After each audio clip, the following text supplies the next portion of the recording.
اعوذ باللہ السمیع العلیم من الشیطان الرجیم رب اشرح لی صدری ویسر لی امری واحلل عقدۃ من لسانی یفقہوا قولی۔ حاضرین مجلس، احباب گرامی، سامعین و سامعات، اللہ رب العزت نے انسان بنا کے ہمارے ذمے کچھ کام لگائے ہیں۔ ان میں سے سب سے اہم فریضہ جو ایک بندہ مومن کے ذمے ہے وہ نماز ہے۔ قیامت کے دن اعمال میں سے جس چیز کے بارے میں سب سے پہلا سوال ہوگا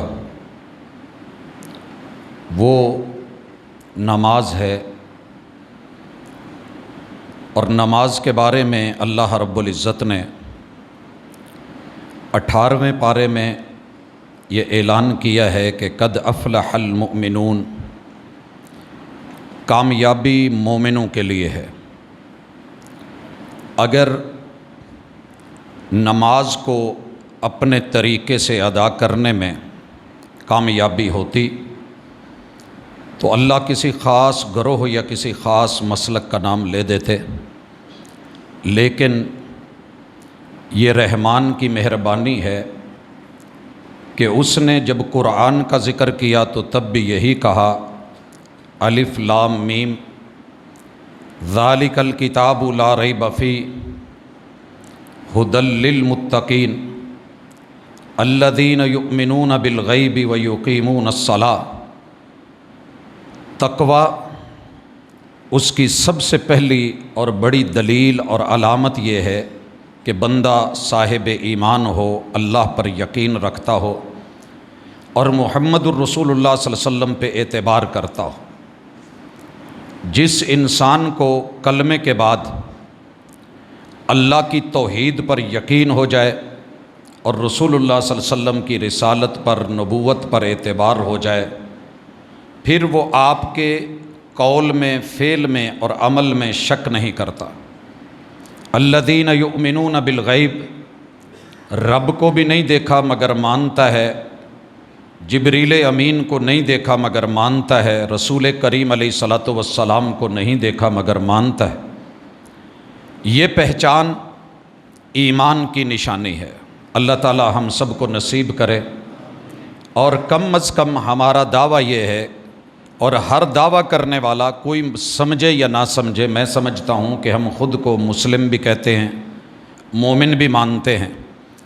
تو بندہ مومن کی نماز کیسی ہونی چاہیے، اس حوالے سے ایک سوال کیا گیا سیدنا انس بن مالک رضی اللہ تعالی عنہ سے۔ سائل نے پوچھا کہ وضو کا طریقہ کیا ہے؟ فرمانے لگے کہ پہلے اپنا سوال درست کر، پھر جواب مل جائے گا۔ تو کہنے لگا کہ میں سوال کے اندر کوئی غلطی نہیں دیکھ رہا، میں نے یہی پوچھا ہے کہ وضو کا طریقہ کیا ہے۔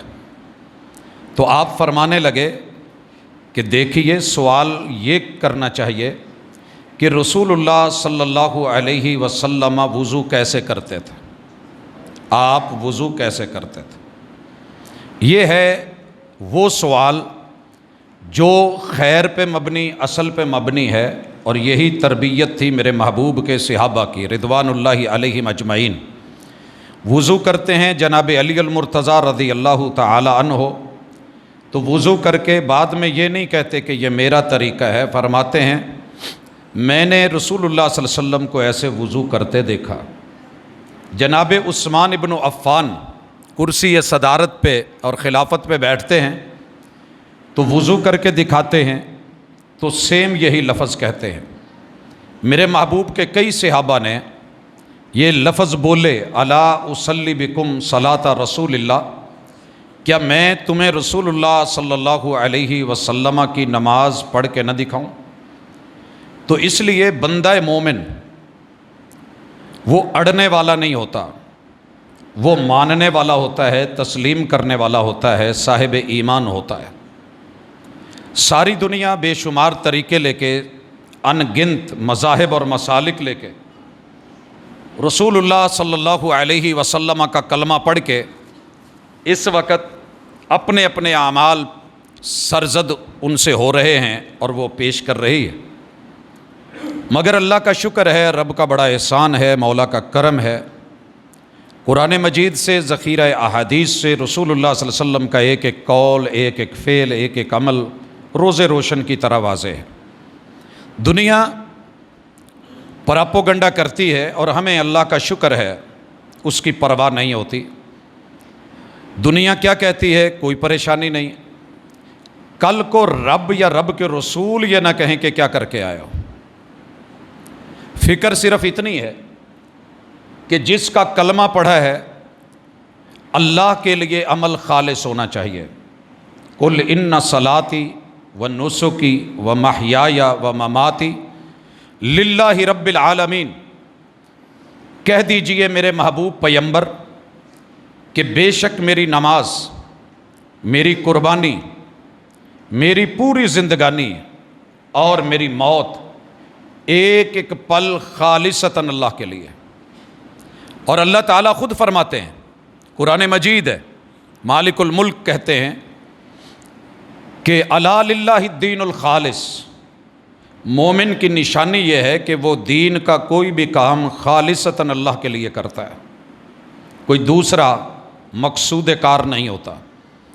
اور اسی طرح مالک نے فرمایا وما امروا الا لیعبدوا اللہ مخلصین لہ الدین، ان کو حکم ہی صرف اتنا دیا گیا تھا کہ جو کچھ کرنا ہے وہ خالصتاً اللہ کے لیے کرنا ہے۔ وما امروا الا لیعبدوا اللہ مخلصین لہ الدین، ان کا دین اللہ والا خالصتاً منزل من اللہ ہونا چاہیے، جو اس میں ہے وہ کر لیں، جو نہیں ہے وہ چھوڑ دیں، اتنا حکم ہے اور یہی ایمان کی نشانی ہے۔ دنیا کیوں کرتی ہے اس کی ذمہ دار وہ ہے، ہم کیا کرتے ہیں ہم اس کے ذمہ دار ہیں۔ اگر کوئی مجھ سے یہ پوچھتا ہے کہ جناب آپ اذان سے پہلے درود کیوں نہیں کہتے، ہمارا صاف جواب ہے کہ اس کا معنی یہ مت سمجھیے یا یہ پوچھے کہ درود پڑھتے ہیں اذان سے پہلے، ہمارا جواب ہے نہیں۔ اب وہ جلدی میں آ کے بول دے کہ آپ درود کے منکر ہیں تو یہ اس کی زیادتی ہوگی، اس کا اس نے حساب دینا ہے۔ میں کیوں نہیں پڑھتا، میرے ماننے والے دوست احباب اس چیز کو کیوں نہیں پڑھتے؟ کیونکہ وہ اللہ اور اس کے رسول کا کلمہ پڑھے ہوئے ہیں، اور رسول اللہ صلی اللہ علیہ وسلم کی زندگی میں جتنی بھی اذانیں کہی گئیں ان میں کسی بھی اذان سے پہلے نہ جناب بلال رضی اللہ تعالیٰ عنہ نے، نہ جناب ابو محذورہ نے، نہ جناب عبداللہ ابن ام مکتوم نے درود پڑھا ہے۔ لہٰذا جنہیں کثرت درود کی فکر ہوتی تھی، اگر یہاں مل جاتا، حکم ہوتا یا عمل مل جاتا تو ہم سب سے آگے ہوتے انشاءاللہ، لیکن نہیں ملا اس لیے ہم نہیں پڑھتے۔ لیکن اس کا معنی یہ نہیں کہ آپ آسانی سے یہ کہہ دیں کہ آپ درود کے منکر ہیں، نہیں بھائی، معذرت، اللہ آپ کو جزا دے۔ ہم اذان کہتے ہیں، اذان کہنے کے بعد وہ دعا جو محمد الرسول اللہ صلی اللہ علیہ وسلم نے پڑھی ہے، اللہم رب هذه الدعوة التامة والصلاة القائمة آت محمدا الوسیلۃ والفضیلہ وابعثہ مقاما محمودا، یہ ہم پڑھتے ہیں۔ اب درود ابراہیمی کا حکم دیا ہے وہ ہم پڑھتے ہیں، صرف جگہ کا اور ٹائم کا اختلاف ہے۔ دنیا کہتی ہے نا جی گل ویلے دی تے پھل موسم دا، اگر موسم کا پھل اچھا لگتا ہے تو اس کا بھی ایک ٹائم ہے، اس کا ایک اجر ہے، ثواب اور پھل ہے۔ کب ملے گا؟ یوں تو پھر اگر درود کی انکاری ہونے سے بچنا ہے تو نماز شروع کرنے سے پہلے بھی درود پڑھیے۔ بعض لوگوں نے کہا ہے نا کہ کوئی بھی عمل کریں تو اس سے پہلے اور بعد میں اتنی دفعہ درود پڑھ لیں۔ بھائی کیوں؟ جس ہستی نے نماز سکھائی ہے، درود پتہ ہے کہاں رکھا ہے؟ پہلی رکعت میں نہیں، دوسری میں بھی نہیں، تیسری میں بھی نہیں، جس کے اندر تشہد ہے نا وہاں جا کے آخر میں درود رکھا ہے، تاکہ جتنی بھی آپ کی پہلے کی کمی بیشی ہے یا جتنی مرتبہ محبوب علیہ الصلوۃ والسلام کا نام آیا ہے آخر میں جا کے درود پڑھا جائے اور سب کور ہو جائے۔ اذان سکھاتے ہوئے بھی میرے محبوب نے یہ بات نہیں سکھائی کہ اذان کا جواب کیسے دینا ہے، بتایا مؤذن اللہ اکبر کہے 4 مرتبہ، جواب اللہ اکبر ہے۔ اشہد اللہ الہ الا اللہ کہے، جواب اشہد اللہ الہ الا اللہ ہے۔ اشہد ان محمد الرسول اللہ کہے، آپ کہہ سکتے تھے کہ یہاں صلی اللہ علیہ وسلم پڑھو یا درود ابراہیمی پڑھو، نہ آپ نے مؤذن کو کہا، نہ سننے والے کو کہا، نہ جواب دینے والے کو کہا، بلکہ کہا کہ قولوا مثل ما یقول، مؤذن جو کہہ رہا ہے ویسے ہی پڑھو، اشہد ان محمد الرسول اللہ۔ پھر جب حی علی الصلاۃ کہے تو آپ نے یہ نہیں کہا کہ تم بھی حی علی الصلاۃ کہو، بلکہ تم کیا کہو، لا حول ولا قوت الا باللہ۔ جو ہستی لا حول ولا قوت الا باللہ سکھا سکتی ہے، وہ یہاں درود پاک کی تربیت نہیں کر سکتی تھی؟ کر سکتی تھی۔ اسی طرح اللہ اکبر کا جواب سیم ہے، لا الہ الا اللہ کا جواب ویسے ہی ہے۔ اور جب اذان ہو جائے اللہم رب ہذہ الدعوۃ التامہ بھی سکھایا اور درود ابراہیمی بھی سکھایا۔ لہٰذا ہم اپنے عمل کے ذمہ دار ہیں۔ ہم ایسے کیوں کرتے ہیں؟ اس لیے کہ مصطفیٰ سے درود بعد میں ملا ہے، ہم پہلے کیوں نہیں پڑھتے کہ آپ سے پہلے ثابت نہیں۔ اب بھی اگر کوئی لڑے تو اس کی اپنی جرت، اس کی مرضی، اس کی آزادی، لیکن ہم پابند ہیں ان کے جن کا کلمہ پڑھا ہے اور جن کے بارے میں اللہ نے کہا ہے کہ ان کی اطاعت کرو، اطیعوا اللہ و اطیعوا الرسول، اور جن کے بارے میں رب نے کہا ہے، جن کو اتھارٹی دی ہے، وما آتاکم الرسول فخذوہ وما نہاکم عنہ فانتہوا، جو دیتے ہیں رسول ان کی رسالت سے لے لیجئے۔ اگر یہ اتھارٹی کسی اور امام کو، کسی ولی کو، کسی کتب کو، ابدال میں سے کسی بدل کو، ائمہ میں سے کسی امام کو ملی ہوتی تو میں اس کو بھی ضرور لیتا، بیان کرتا، لیکن یہ اتھارٹی اللہ نے اپنی کتاب میں صرف کسی جناب کو دی ہے تو وہ رسول اللہ صلی اللہ علیہ وسلم کی ہستی ہے۔ اس لیے الحمدللہ اللہ کا شکر ہے، جب نماز کے لیے آنا ہے، مرد ہے یا عورت ہے، سب سے پہلے یہ دیکھے گا کہ اس کی جسمانی طہارت ہے۔ مثلا اگر اس نے نہانا ہے، غسل جنابت ہے، کسی بھی کیف سے، احتلامی کیفیت سے، ازدواجی تعلقات سے، تو اسے غسل کرنا ہوگا۔ اس کے اوپر ہماری ڈیٹیل کئی مرتبہ گفتگو ہوئی ہے کہ غسل کب کب کیسے کیسے فرض ہوتا ہے، نہانے کا طریقہ کار کیا ہے، اور رسول اللہ صلی اللہ علیہ وسلم کی سنت کیا ہے۔ انسان اپنے غسل سے نہا دھو کے فارغ ہوگا، اور جمعہ کا غسل، غسل یوم الجمعۃ واجب علی کل محتلم، ہر نوجوان بیٹے اور بیٹی پہ، مرد اور عورت پہ یہ فرض ہے رسول اللہ صلی اللہ علیہ وسلم کی طرف سے۔ اگر کوئی آپ کے پاس بہت بڑی کوئی مجبوری یا معنی نہیں ہے تو یہ نہانا ضروری سمجھیے، سنت ہے۔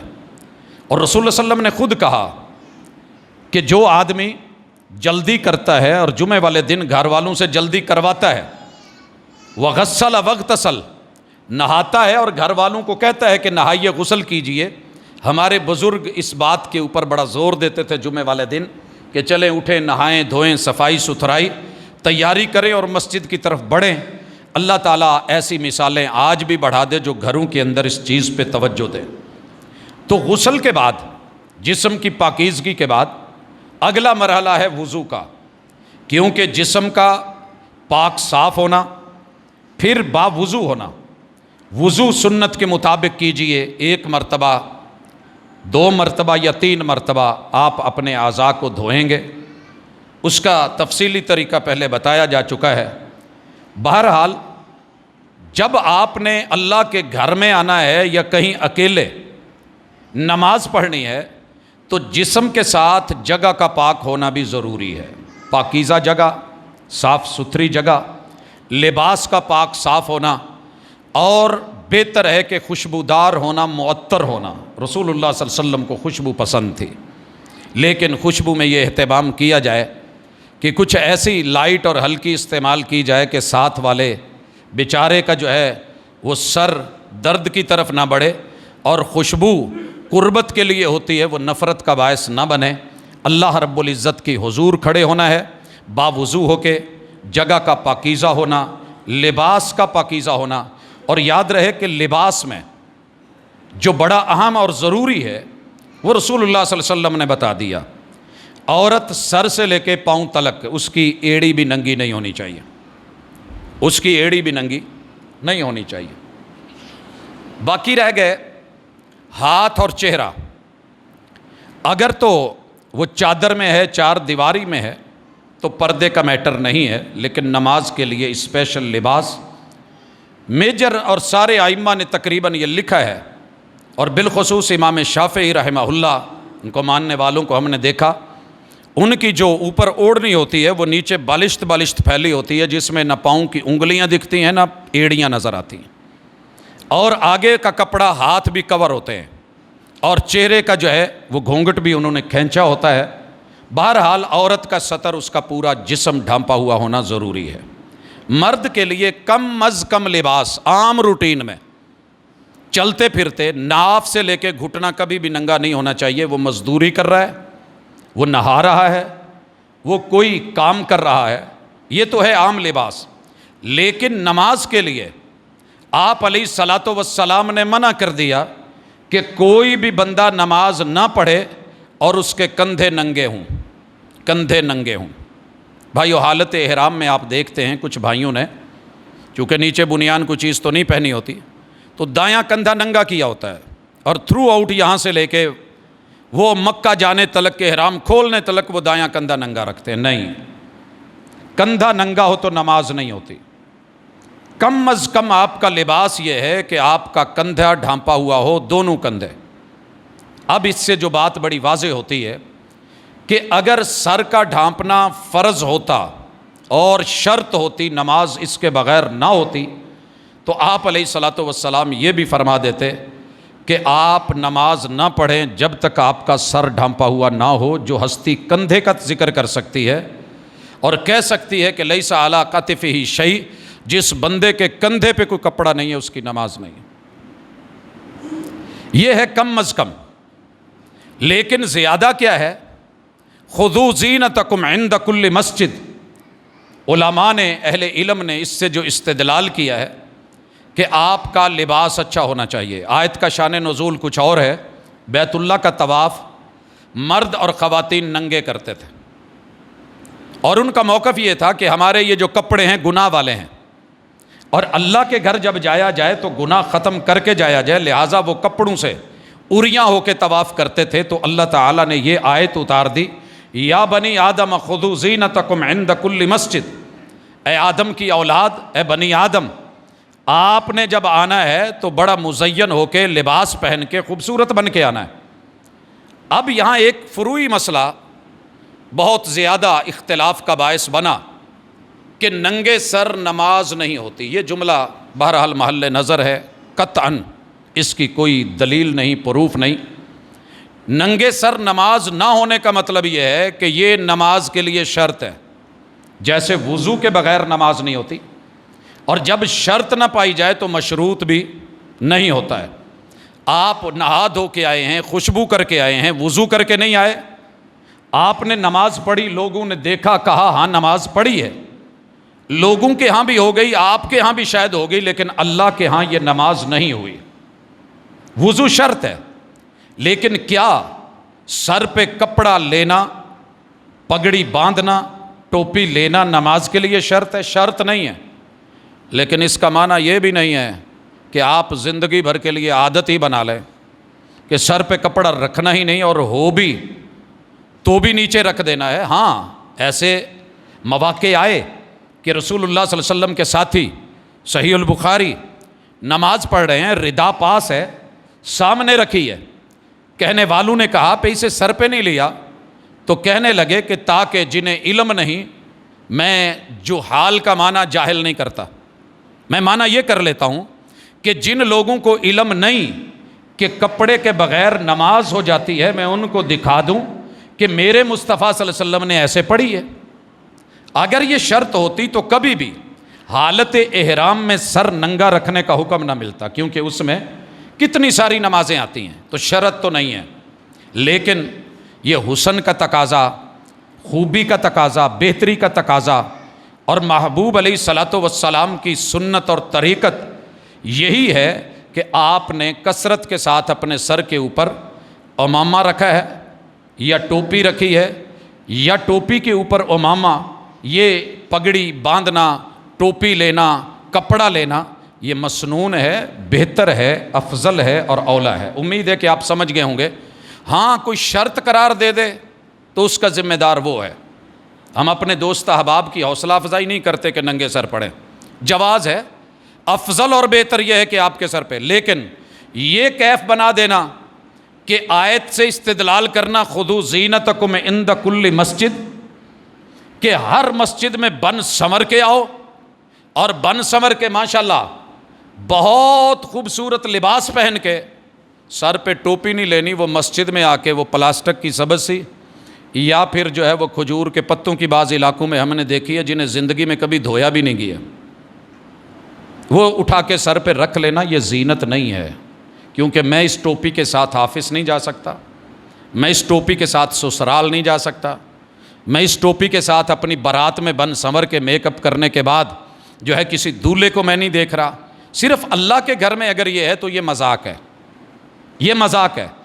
میرے محبوب نے ننگے سر تو نماز پڑھی ہے، میں نے دیکھا ہے، اصحاب نے بیان کیا ہے، لیکن جب سے میرے محبوب کے چہرے پہ داڑھی آ گئی، آپ نے کبھی ننگے منہ نماز نہیں پڑھی۔ تو پھر ہم کیا کریں؟ ایسی باسکٹ سے رکھ کے، داڑیاں بھی بازار سے ملتی ہیں، وہ بھی مسجد میں رکھ لیں، تاکہ جب آئیں تو پہلی صف میں کم از کم آنے والے وہ داڑیاں لگا کے آ جائیں۔ آرٹیفیشل نہیں، ایشو اتنا رکھیے جتنا ہے۔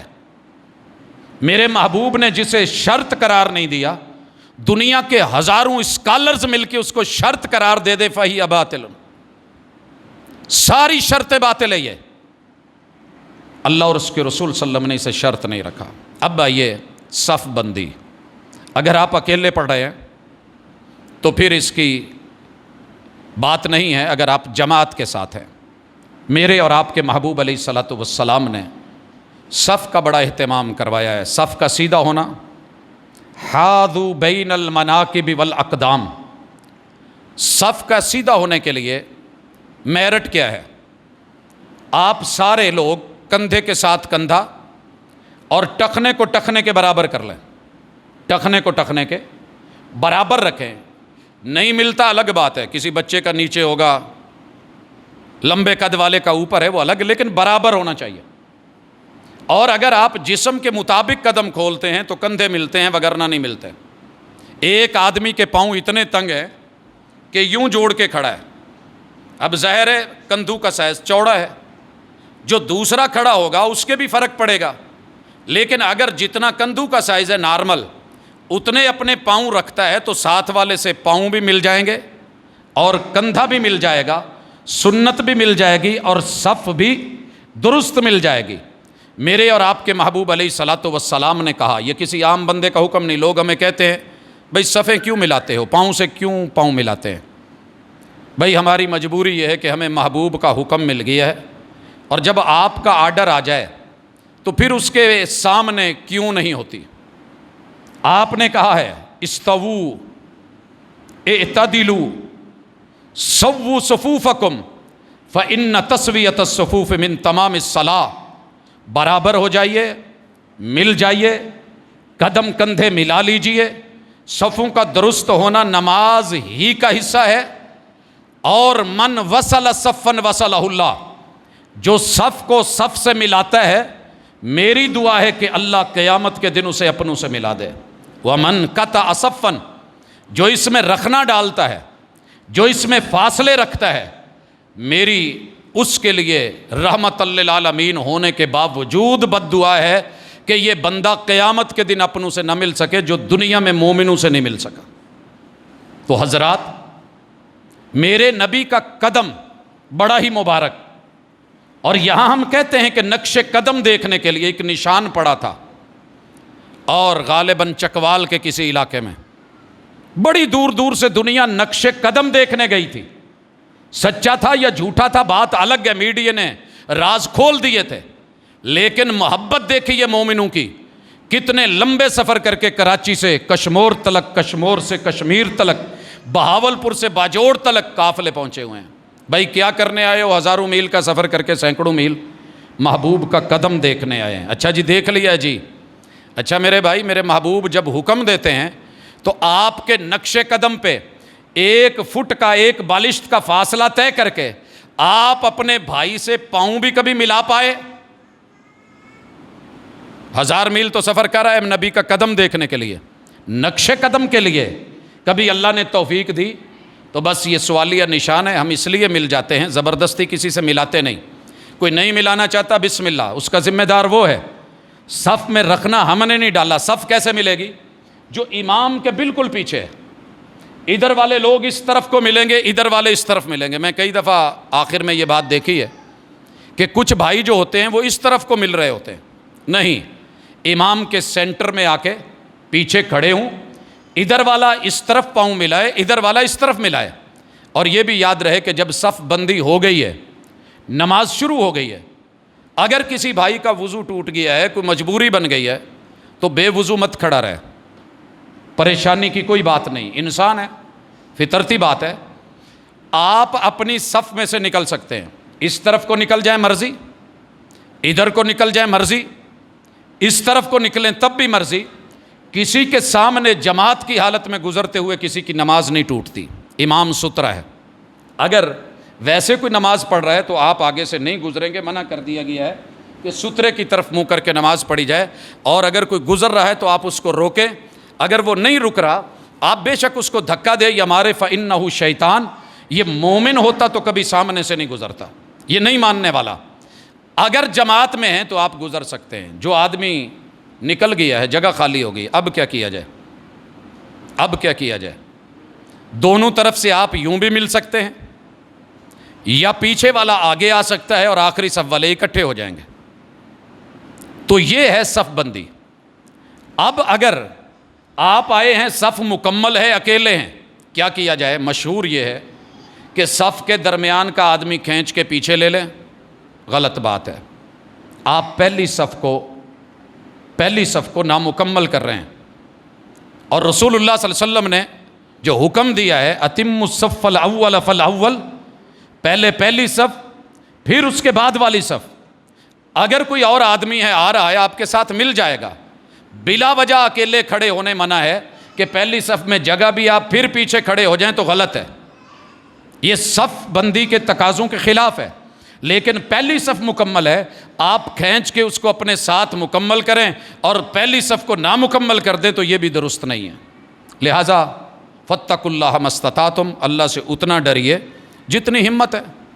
اب آپ کو یہ تو حکم نہیں دیا گیا کہ کوئی آدمی لے کے آؤ، پیدا کرو۔ ویسے صف میں جگہ ہوتے ہوئے اکیلے کھڑے ہونا منع ہے، کوئی پیچھے کھڑا ہو گیا، کوئی پیچھے کھڑا ہو گیا، نہیں، صف کے ساتھ ملیے، صف مکمل کیجئے، اور اگر اللہ نہ کرے آپ کہیں اکیلے ہیں تو آ کے رک جائیے، نماز شروع کیجئے۔ اب اگلا مرحلہ ہے کہ صف بندی مکمل ہو گئی ہے، کیا کیا جائے؟ اپنے قبلے کا تعین، قبلہ رخ ہونا بھی نماز کے لیے ضروری ہے۔ قبلہ رخ، جو لوگ بیت اللہ گئے ہوئے ہیں وہ دیکھتے ہیں کہ چاروں طرف سے 360 زاویوں سے بیت اللہ کی طرف ہی منہ ہوتا ہے، بسا اوقات آمنے سامنے ہے لوگوں کا۔ لیکن ہم چونکہ دور ہیں تو ہم جہت کا تعلق کریں گے اور اس کو مد نظر رکھیں گے۔ آج الحمدللہ جدید ترین آلات موجود ہیں جو بیت اللہ کا تعین کرنے میں ہماری معاونت کرتے ہیں۔ پہلے ہم قطبی تارے کو دائیں کندھے کے برابر دیکھ کے مسجدوں کی بنیاد رکھ لیتے تھے تو کبھی وہ اینگل ٹیڑھا ہو جاتا تھا۔ جب جدید ترین آلات آئے تو ہم نے وہ رخ سیدھے کیے، جیسا کہ تقوی مسجد تارک آباد میں بڑا عرصہ یہ چیز دیکھی گئی کہ پرانی لائنیں بھی صفوں کی لگی ہوئی تھیں، اور بعد میں قبلہ نما سے جب درست کیا گیا تو جہت کی طرف۔ یہ ہماری ذمہ داری ہے۔ اگر آپ سفر میں ہیں اور بیت اللہ کا تعین نہیں ہو رہا، اپنی طرف سے کوشش کی ہے، ستاروں کو بھی دیکھا ہے، حساب لگایا ہے، تو اللہ معاف کرے گا۔ لیکن بہتر یہی ہے کہ آپ کوشش کر کے، کاوش کر کے قبلہ ڈھونڈیں گے۔ اگر اس میں غلطی ہوگی اور آپ اس کے بالکل برعکس بھی پڑھ بیٹھے ہیں تو اب نماز نہیں لوٹائی جائے گی، کیونکہ آپ نے کوشش کی ہے، محنت کی ہے، اجتہاد کیا ہے، غلطی لگ گئی ہے تو وہ معاف ہے۔ قبلہ رخ ہو کے اب اگلا مرحلہ یہ ہے کہ کیا کیا جائے؟ تکبیر تحریمہ۔ تکبیر تحریمہ۔ بڑے سارے لوگوں نے فقہ کے اندر جا کے بہت کچھ لکھا ہے، لیکن میں اختصار سے کہ ہمیں کیا کرنا ہے، آپ نے یہاں درود نہیں پڑھنا، اعوذ باللہ نہیں پڑھنی، بسم اللہ نہیں پڑھنی۔ آغاز ہو رہا ہے نا نماز کا، ہر اچھے کام کا۔ محمد الرسول اللہ صلی اللہ علیہ وسلم نے نماز کا آغاز کیا ہے لفظ اللہ اکبر کے ساتھ، اسے کہتے ہیں تکبیر تحریمہ۔ دنیا کے جتنے جائز کام تھے وہ اب میرے پہ حرام ہو گئے ہیں۔ اب میں نے کرنا کیا ہے، ہاتھ اٹھانے ہیں ساتھ۔ ہاتھ کیسے اٹھانے ہیں؟ لوگ مختلف طریقوں سے اٹھاتے ہیں، اس کے وہ ذمہ دار ہیں جو کرتے ہیں۔ ہمیں رسول اللہ صلی اللہ علیہ وسلم سے کان یرفع یدیہ حذو منکبیہ اذا کبر للصلاۃ، آپ کندھوں کے برابر ہاتھ اٹھاتے تھے، یا او الی شہمۃ اذنیہ، کانوں کی لو کے برابر، تا بگوش یہاں تلک یا تا بدوش کندھوں تلک، ان دو طریقوں سے۔ اور ہتھیلیوں کا رخ کدھر ہوتا تھا؟ قبلے کی طرف۔ نہ آپ ان کو زبردستی دبا کے ملاتے تھے اور نہ ہی ان کو زبردستی کھولتے تھے۔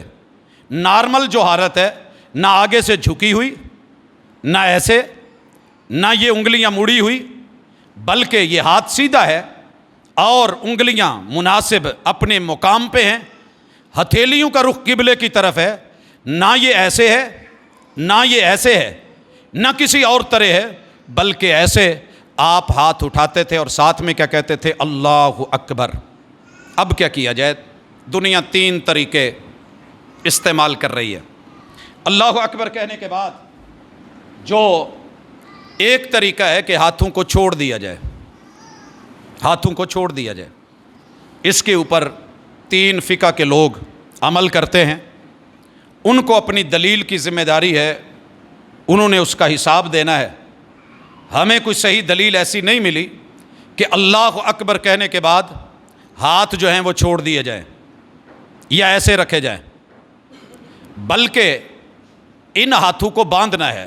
ایک چھوڑنا ہے، دوسرا باندھنے کا طریقہ ہے۔ باندھنے والے تین طریقوں سے ہاتھ باندھ رہے ہیں۔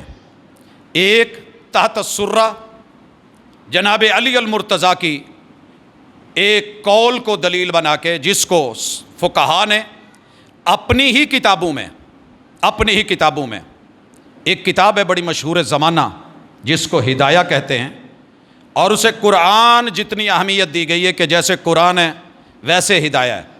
اس کی شرح لکھی ہے ایک حنفی عالم نے، نصب الرایہ۔ علامہ زیلعی ہیں، حنفی ہیں۔ علامہ مرغنانی کی اس کتاب کی اس شرح میں دونوں ہی حنفی ہیں۔ آگے نیچے ڈیٹیل میں تحت السرہ کے لفظ میں لکھتے ہیں کہ یہ ناف سے نیچے باندھنے والی روایت، اس میں یہ بھی نقص ہے، یہ بھی مسئلہ ہے، یہ بھی پرابلم ہے، یہ بھی ضعف ہے، تفصیل دیتے ہیں۔ اور پھر آگے جا کے وہ احادیث الخصوم، ہمارا جو مد مقابل سرہ کے اوپر، ناف کے اوپر ہاتھ باندھتا ہے، اس کی روایت کو لا کے پھر گزر جاتے ہیں خاموشی کے ساتھ۔ اور اصولیوں نے یہ بات لکھی ہے کہ شیخ زیلعی جس روایت کو بیان کرنے کے بعد خاموشی سے جرا کے بغیر گزر جائیں، وہ روایت صحیح ہوتی ہے ان کے نزدیک۔ اگر نقص ہوتا تو جیسے انہوں نے تحت السرہ ناف والی روایت کے پرخچے اڑائے تھے، وہاں بھی کچھ بیان کرتے، تو رسول کریم علیہ الصلاۃ والسلام سے صحیح البخاری میں، دیگر کتب احادیث میں ہاتھ باندھنے کا جو طریقہ ہے کہ آپ کہتے ہیں کہ انبیاء کی سنت اور طریقہ کہ جتنا آپ کا جو بھی لیول ہے، جو آپ کا قد ہے، اس کے برابر آپ کی یہ والی کلائی ایسے ہوگی اور یہ والی کلائی آپ کی اس کے اوپر ہے۔ اس میں آپ جتنی مرضی ٹرائی کر لیں، بہرحال کرنے کے باوجود بھی ناف کے نیچے جانا ممکن ہی نہیں ہے۔ ایک فطرتی اور طبی لیول اللہ نے رکھا ہے۔ اور دوسرا طریقہ سنن النسائی میں، دیگر کتب احادیث میں جو موجود ہے کہ رسول اللہ صلی اللہ علیہ وسلم کان یضع، آپ کی عادت مبارک یہ تھی کہ آپ بائیں ہاتھ کے اوپر دائیں ہاتھ کو رکھتے تھے، لیکن کہاں؟ علی کفہ ہی و رسغہ ہی و ساعد ہی، اس حصے کو کلائی کہتے ہیں۔ یہ والی کلائی، یہ والا جوڑ اور یہ والا کف، اس کے اوپر آپ علیہ الصلاۃ والسلام کا ہاتھ یوں ہے اور آپ نے اس کو علی صدر ہی سینے پہ رکھا ہے۔ اب کچھ احباب کو میں دیکھتا ہوں بالکل ایسے کر رہے ہوتے ہیں، معذرت، بالکل ایسے نیچے، یہ بھی ایک انداز ہے، بہرحال مجھے ایسا نہیں ملا۔ اور اس والے انداز میں تو یہ واضح ہے کہ دایاں ہاتھ نیچے چلا گیا ہے، اور رسول اللہ صلی اللہ علیہ وسلم نے صحابی کا ہاتھ، وہ کہتے ہیں کہ میں نے یوں ہاتھ باندھا ہوا تھا اور رسول اللہ صلی اللہ علیہ وسلم نے میرا ہاتھ پکڑ کے دایاں اوپر کر دیا اور بایاں نیچے کر دیا۔ تو اس لیے ہاتھ باندھا جائے گا، یہی سنت ہے۔ اور ہم سینے پہ کیوں باندھتے ہیں؟ کیونکہ محمد الرسول صلی اللہ علیہ وسلم سے جو معیار حدیث ہے، جو اصول حدیث ہے، اور جو صحیح حدیث ہے آپ سے میسر اور ملی ہے، اور آپ کا جو طریقہ ہے، لَقَدْ كَانَ لَكُمْ فِي رَسُولِ اللَّهِ أُسْوَةٌ حَسَنَةٌ، جس کو جون سا مرضی طریقہ اچھا لگے وہ اختیار کرے، لیکن ہمیں وہی اچھا لگا ہے جو مصطفیٰ صلی اللہ علیہ وسلم سے واضح اور صحیح ملا ہے۔ اگلی چیز، پڑھا کیا جائے؟ آپ جب نماز پڑھاتے تو اللہ اکبر کہہ کے نا سکوت اختیار کرتے۔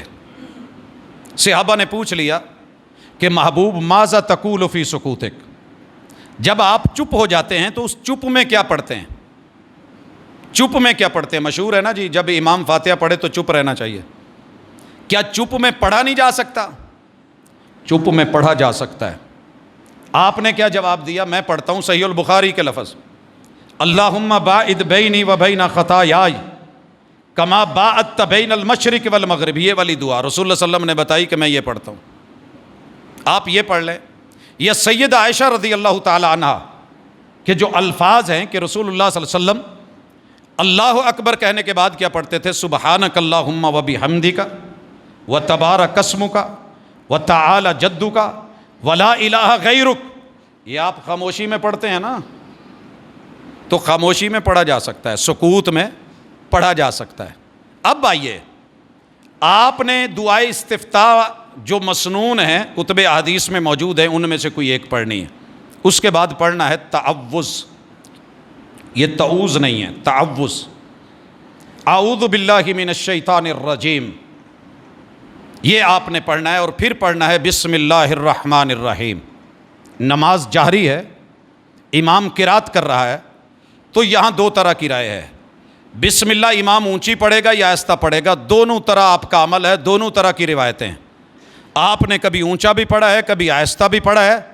تو جب دو کام آپ سے مختلف اوقات میں ملے، زمان مختلف ہو، مکان مختلف ہو، تو اس میں تضاد نہیں ہوتا، وہ تضاد تنوع ہوتا ہے، اختلاف تنوع ہوتا ہے، وہ ایک ورائٹی ہوتی ہے، اختلاف دکھ رہا ہوتا ہے مگر اختلاف نہیں ہوتا۔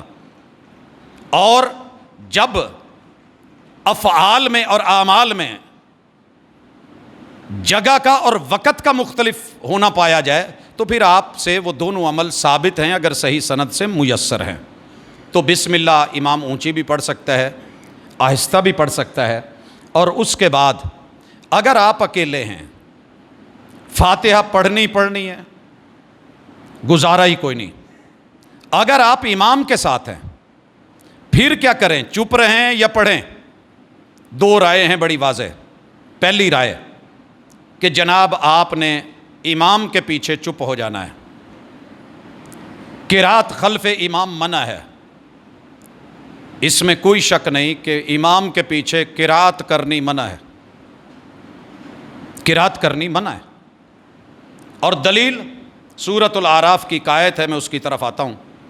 لیکن امام کے پیچھے فاتحہ خلف الامام منع نہیں بلکہ ضروری ہے۔ رسول اللہ صلی اللہ علیہ وسلم نماز پڑھ رہے ہیں، پوچھا گیا کہ میرے پیچھے کوئی آواز ایسی آ رہی تھی جیسے کوئی پڑھ رہا ہو، تو بتایا کہ فلاں صحابی ہیں یہ پڑھ رہے تھے، فرمایا لا تفعلوا الا بفاتحۃ الکتاب، میرے پیچھے قرآن مجید کی تلاوت اور قرات نہیں کرنی، فاتحہ بس پڑھنی ہے۔ کیوں؟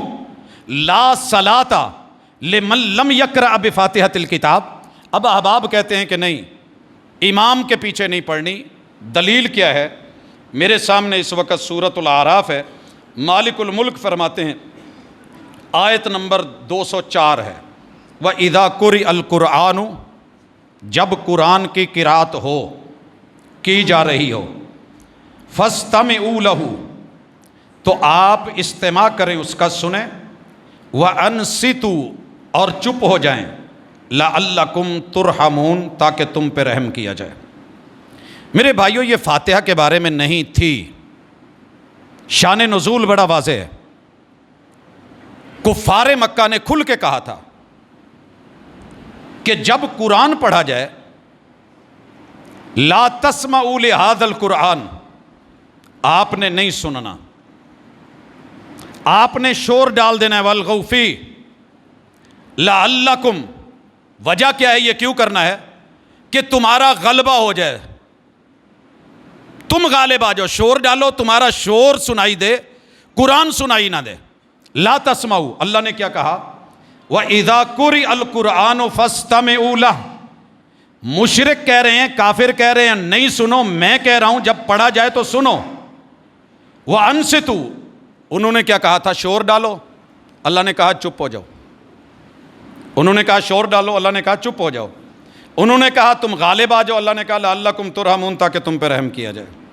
سیم ورڈنگ ہے، سیاق اور سباق ہے، سیم اسٹائل ہے، لیکن بھائی کہتے ہیں کہ نہیں یہ فاتحہ کے بارے میں اترا ہے، یہ فاتحہ کے بارے میں۔ تو میرے بھائیو، اگر یہ آیت فاتحہ کے بارے میں ہے تو ساتھ والی سیاق و سباق والی بھی پڑھ لیں، وہ بھی پھر فاتحہ کے بارے میں ہے۔ اللہ کہتے ہیں کہ جب فاتحہ پڑھی جائے، قرآن پڑھا جائے، امام تلاوت کر رہا ہو تو سنیے چپ کر کے، خاموشی سے، تاکہ تم پہ رحم کیا جائے۔ اور صحابہ نے کیا پوچھا تھا، محبوب آپ جب خاموش ہوتے ہیں تو کیا پڑھتے ہیں؟ جب آپ خاموش ہوتے ہیں تو کیا پڑھتے ہیں؟ اس خاموشی میں آپ نے سبحانک اللہ یا اللہم باعد بینی پڑھا کہ نہیں پڑھا؟ اب اگر یہی خاموشی مراد لینی ہے اور اس سے مراد فاتحہ ہے تو اگلی آیت میں ہے وَاذْكُرْ رَبَّكَ فِي نَفْسِكَ، اس خاموشی میں جو فاتحہ ہے وہ دل میں پڑھ لیں۔ اس خاموشی میں فاتحہ فی نفسک، کہیں دا نہیں چپ کر کے دل چ پڑھی جاؤ۔ بچے جب پڑھ رہے ہیں اونچی آواز میں تو کیا کہتے ہو، بیٹا دل میں پڑھ لو۔ اللہ بھی کہہ رہے ہیں، اگر پہلی کہتے ہیں جی یہاں فاتحہ کہاں لکھا ہوا ہے، ہم نے کہا جہاں پہلی آیت میں فاتحہ لکھا ہوا ہے یہاں بھی ہے، پھر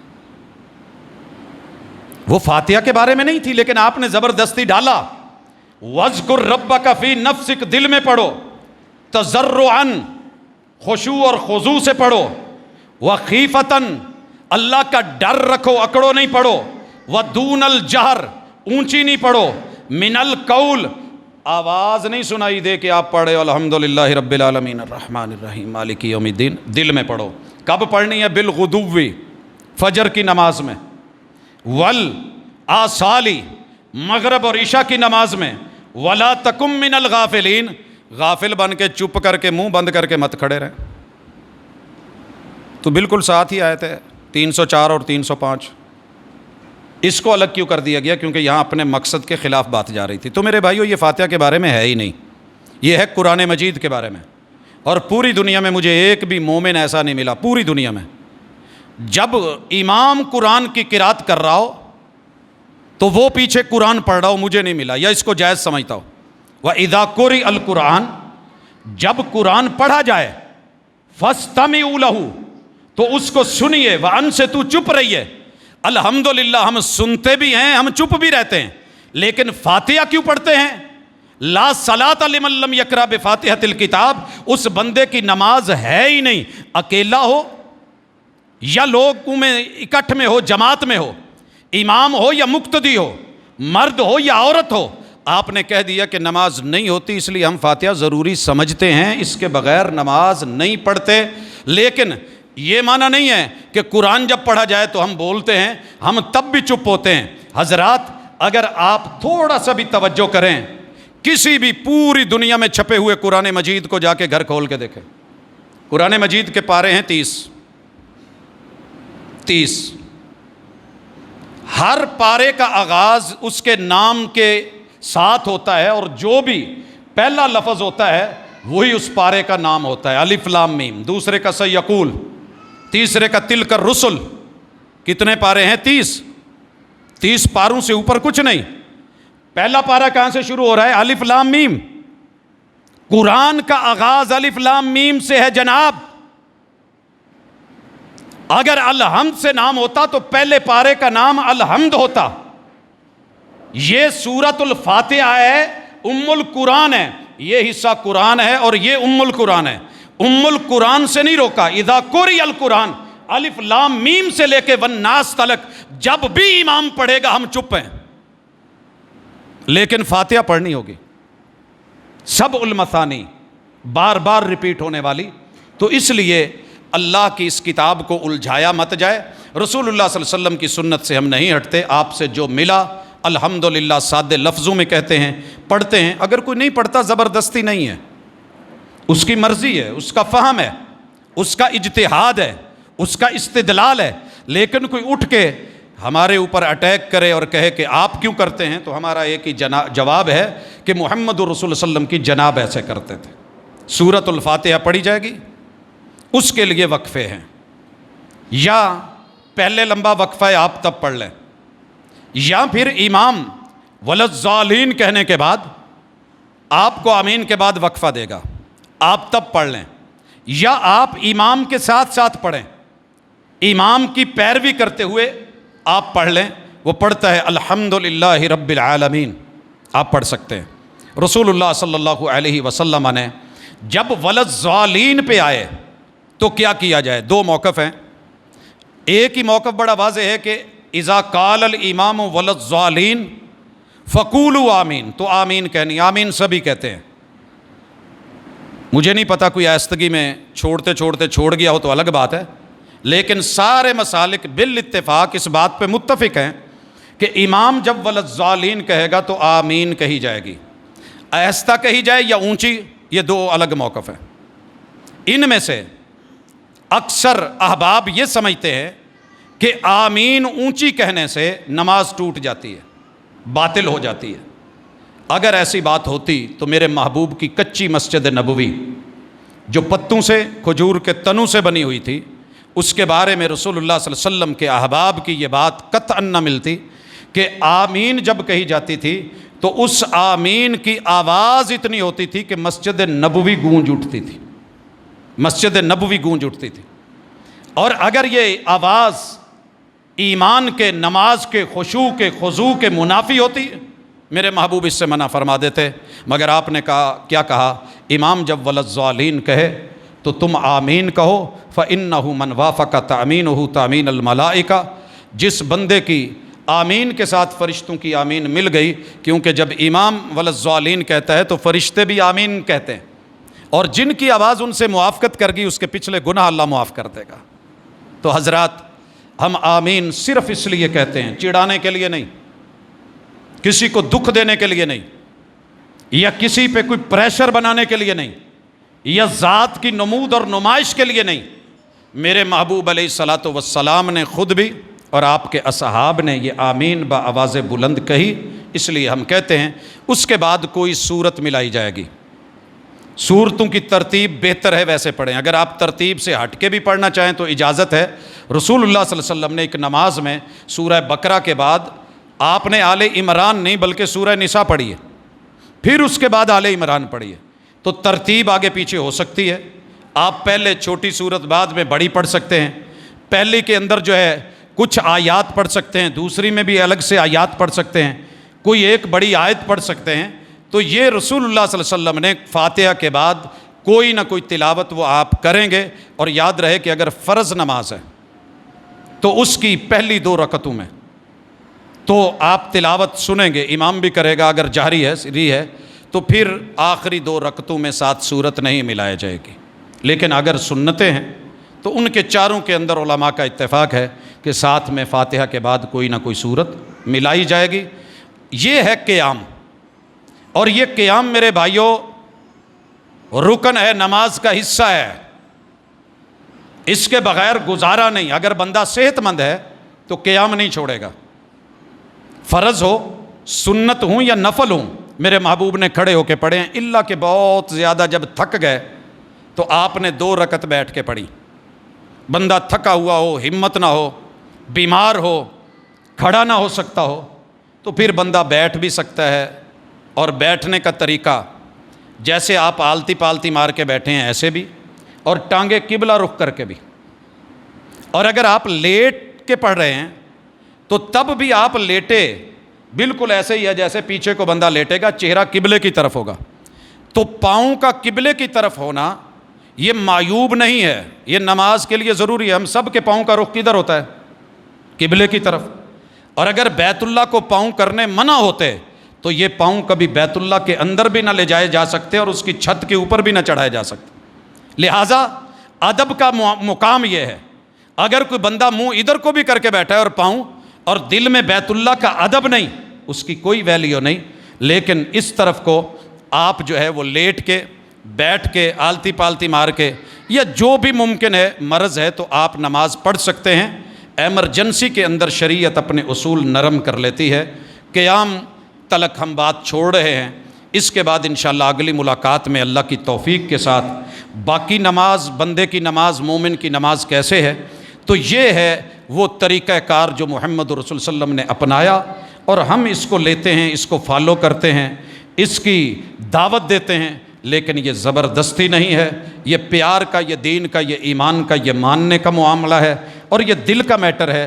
اللہ تعالیٰ حق کی طرف، خیر کی طرف، ایمان کی طرف ہماری رہنمائی فرمائے، اور جو ہم کر رہے ہیں امت مسلمہ سے قبول کرے۔ سبحانک اللہم و بحمدک، اشہد ان لا الہ الا انت، استغفرک۔